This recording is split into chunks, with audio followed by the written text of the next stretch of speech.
All right. Spoken World Online. It's week number 311. And based on what I've heard today, it's we global locals are off to a very strong start as we begin our seventh year together. So thanks, everybody. Thanks, Mark Fishmine, for the art of the sonnet. Today is St. Patrick's Day. It's also my father's birthday. So I want to, my father wrote a number of travel logs, and I want to read an excerpt from his 2002 account of his first visit ever to Europe with my mother, where he met his father-in-law, my grandfather, for the first time. I put a link to I have the entire account, the entire log is on my website. I posted a link. If anybody would like to read it, it's, I think, quite interesting. I especially enjoy the account of their visit to Venice, as well as this bit here about the beginning of the trip. It says, Martinez to Munich. The plane was only half full, and the experienced travelers quickly grabbed the vacant center seats so they could lie down to sleep. I watched them do it, figuring that since I couldn't sleep on planes, let someone else have the extra seat. After about the first 6 hours, I began to regretting that charity. 12 hours sitting at a 15-degree list can really sap your Christian charity. We took a taxi to the Munich Hilton Park Hotel about a mile from the old city in a park next to a river.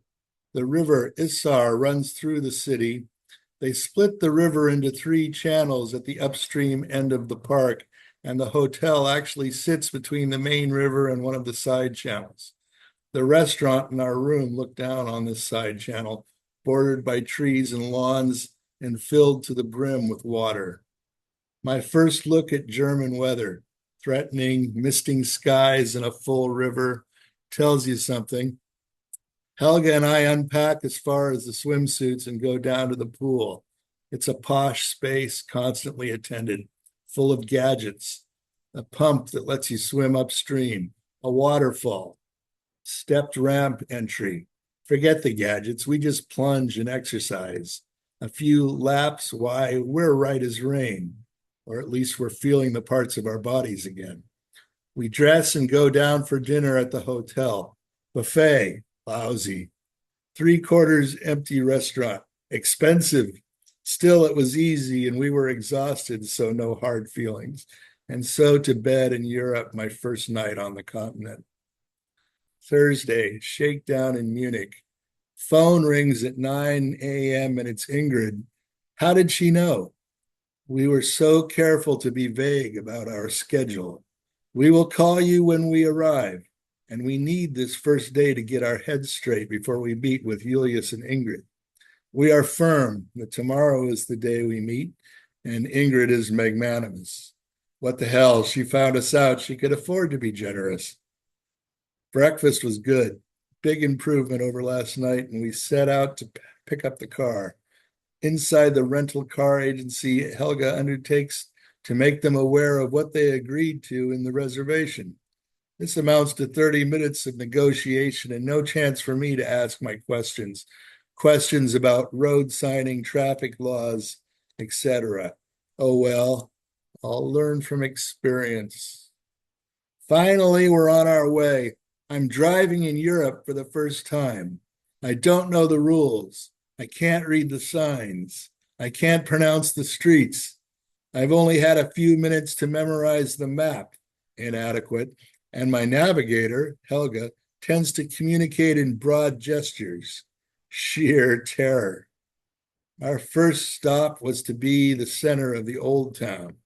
The concierge had given me a route in a parking garage, and miraculously, it worked.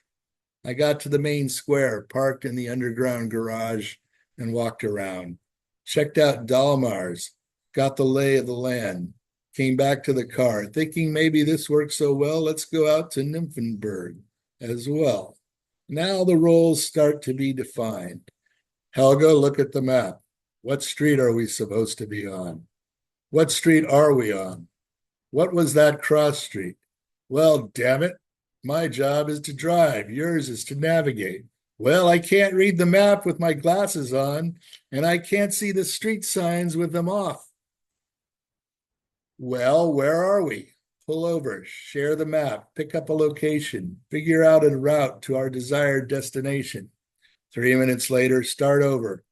This was to be the scenario of most of our trips. Start out with optimism, get lost, miraculously discover where we were redirected, and get lost again. An interesting way to see Europe. Best strategy later to be prefaced seemed to be to follow, to be, sorry, later to be perfected, seemed to be to follow the signs to the Zentrum, go around the old town to the south and intersect the street we knew, Maximilianstrasse, and follow it in. A long way about, but it should work, and it did work. 15 minutes later, we were back at the center garage in the square in front of the Rathaus Glockenspiel, camera ready with 10 minutes to spare. We had perfected our navigation system, at least for Munich. Friday, Julius and Ingrid. Up at 7:30 a.m., swim and breakfast, back to room for finishing touches, down to lobby to meet the father-in-law at the agreed on hour of 11 a.m. Nobody's there. Got a paper, read the sports, then the international, still nobody. 11:30 a.m. and I'm starting to worry. I figured these people to be early, not way late. What's up? Sort of half read the business news, half watched the front door. An old woman in a plain blue coat, looking sort of lost, comes in and stands trying to get her bearings. Playing a hunch, I get up and approach her saying, Ingrid? It is, and she lights up, looking quite beautiful. I give her a hug, unexpected but delighted, and a relationship is born. Ingrid and I are bonded. Julius, it seems, is parking the car or guarding the car. I didn't get which, and we should come out.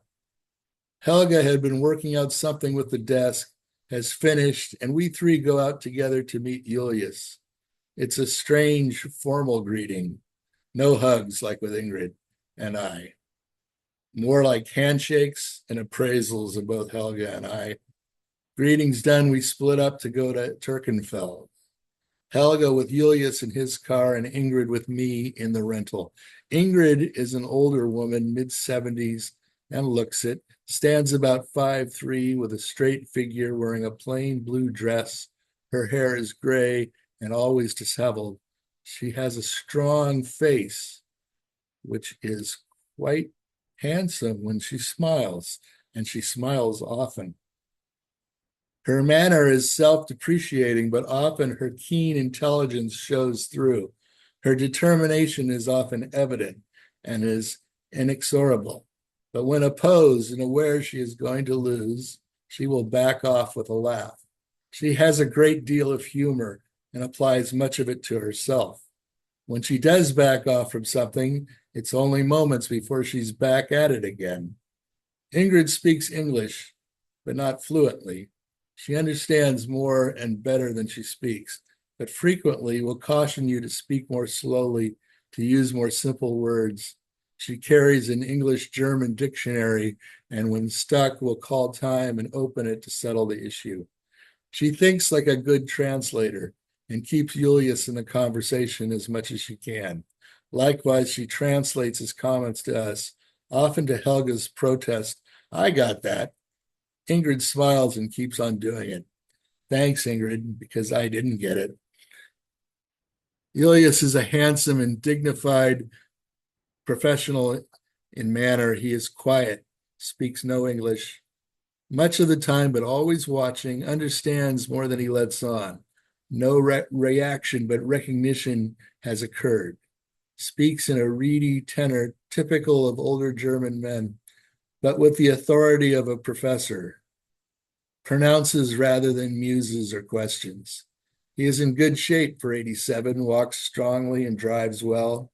Humor is dry, but it's there. He has style and lives it. As we left the hotel in Munich, Ingrid told me quite firmly, "Don't worry about them. I know the way." As I don't care for last minute wayfinding instructions and wasn't yet completely sure of Ingrid's communication skills, I was uneasy with this arrangement and tried hard to get her to tell me our route. She held out a while, then conceded to, to enough to tell me Lindau. The autobahn we were taking was headed towards Lindau, so I followed the signs, which allowed me to already be in the correct lane and starting my turn when Ingrid's instruction came, usually after I was already on the off ramp. Traffic moves fast on the Autobahn, and I was suddenly aware that the car that had just passed me was Julius. I speeded up and locked on, and the navigation issue was solved. Only Ingrid didn't know it. On we went, zooming toward Turkenfeld at 90 miles per hour, and Ingrid began to notice that I was driving with confidence and wasn't waiting for her instructions. Still hadn't picked up on Julius up ahead. Her conclusion was that I was some sort of magic driver, could drive a stick shift, find my way without a map, and God knows what else. Our relationship was growing. Unable to stand such prosperity, I pointed out to her that it was Julius in front of us, and a new Ingrid emerged. She said, "Let's dust him." Words to that effect. Now, Julius drives fast, and I had my hands full just tailing him. I wasn't at all sure that our rental could even pass him, much less stay ahead of him, if he was even half trying. Still, I had something going with Ingrid, and if she wanted to win this race, I could at least try. I floored it and pulled into the center to pass. As we went by, Ingrid waved both hands and made a series of rude faces. I glanced over briefly and saw Julius looking at Helga, gesturing with his right hand. Helga was gesturing with both hands.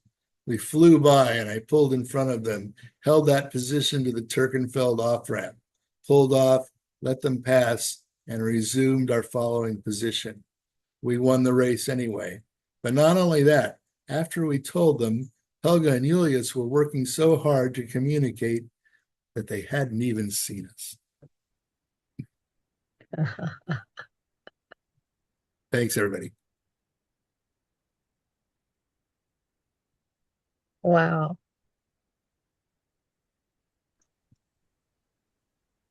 Just love Hey, that Roarshock. That was great. I love it. Me too. Thank you so much. And if this is something to look for online, and any links to be great. But isn't The it link's just right there that has the entire the piece, and I especially like his descriptions of Venice. It's really good, but the whole bit is really good. It's not just because my excellent? mom and dad and I know them, well, but This was really fun. yeah, Wow. Is it Rorschach.com or RorschachPays.com? Rorschach.net. Dot That's my net. website, and I All right. did put the direct link to this particular piece in the chat. Perfect. Yeah, I'm just doing too much to keep up with the chats. Um, By the way, I David, a very nice haircut. thank you very much. Oh God. So we have Rick on next. Let me get your recording stopped.